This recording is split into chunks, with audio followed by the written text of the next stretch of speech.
alaykum hammaga. Bizda yangi Devor Mebel Uchqo'rg'onga kelganmiz. Qayiqiga bu yerda qimmat variantda Devor Mebel tayyorlaymiz. Keyin ko'rsatib boraman. Mebelimizni korpusi tayyor bo'ldi. Qimmat variantda bo'lyapti. Ikkita chekka shkaf, o'rta polkali. Tayyor bo'lib qoldi, ko'rsatib boraman. Mebelimiz tayyor bo'ldi. Dub ankor laminat matvisdan tayyorlandi. Qimmat variantda.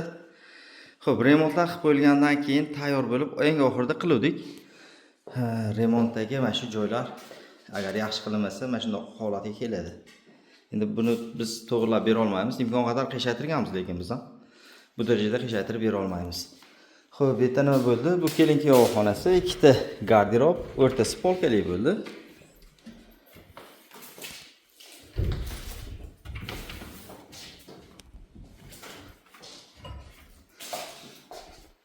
Mashallah vakuumli, ruchkalari qora turbali. Imkon qadar remontdan oldin qilingani yaxshi. Remontdan keyin baribir 100% zo'r tushadi deb garantiya bera olmaymiz.